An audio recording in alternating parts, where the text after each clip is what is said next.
গড়েশ্বৰৰ শংকৰদেৱ শিশু নিকেতনত বিশ্ব পৰিৱেশ দিৱস পালন। সমগ্ৰ ৰাজ্যৰ লগতে তামুলপুৰ জিলাৰ গড়েশ্বৰৰ অন্যতম ব্যক্তিগত খণ্ডৰ শিক্ষানুষ্ঠান শংকৰদেৱ শিশু নিকেতন গড়েশ্বৰতো আজি পালন কৰা হয় বিশ্ব পৰিৱেশ দিৱস।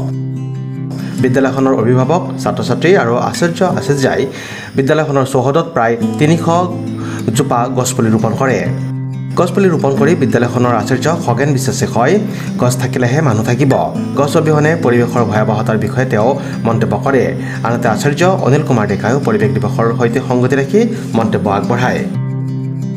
আজি বিশ্ব পৰিৱেশ দিৱস আমি সকলোৱে জানো ৫ জুন তাৰিখে।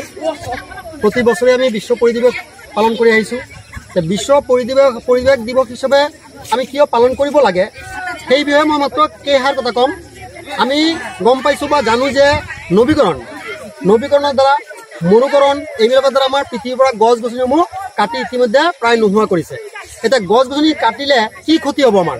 আমাৰ ক্ষতি হ'ব ১ নম্বৰত বায়ুমণ্ডলত কাৰ্বন ডাই অক্সাইড, কাৰ্বন মন'অক্সাইড, ছালফাৰ ডাই অক্সাইড এইবিলাকৰ পৰিমাণবিলাক বৃদ্ধি পাব ধৰিছে।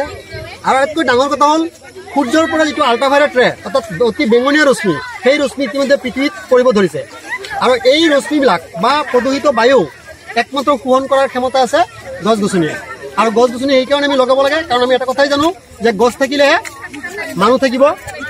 এই শ্লোগানটো লৈ আমি প্ৰত্যেক বছৰে ৫ জুন তাৰিখটো বিশ্ব পৰিৱেশ দিৱস হিচাপে পালন কৰিছোঁ। আৰু এই বিশ্ব পৰিৱেশ দিৱসৰ লগত সংগতি ৰাখি শংকৰদেৱ শিশু নিকেতন গড়েশ্বৰেও আজিৰ এই শুভ মুহূৰ্তত আমাৰ নিজা যি মাটি খেলপথাৰ, এই খেলপথাৰত ছাত্ৰ ছাত্ৰী, অভিভাৱক তথা আমাৰ সাংবাদিক বন্ধুসকলৰ লগত লগ হৈ আমি খুব ধুনীয়াকৈ আজি এই কাৰ্যসূচী ৰূপায়ণ কৰিছোঁ।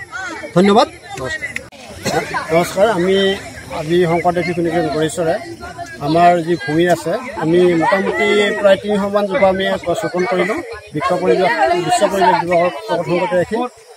এইটো আমাৰ উদ্দেশ্য এটাই, আমাৰ পৰিৱেশটো আমাৰ নিকা কৰিব লাগে, পৰিষ্কাৰ কৰিব লাগে, যাতে আমাৰ গোটেই পৃথিৱীৰ মানুহবিলাক আমাৰ বিভিন্ন ধৰণৰ প্ৰদূষণৰ পৰা মুক্ত হ'ব পাৰে।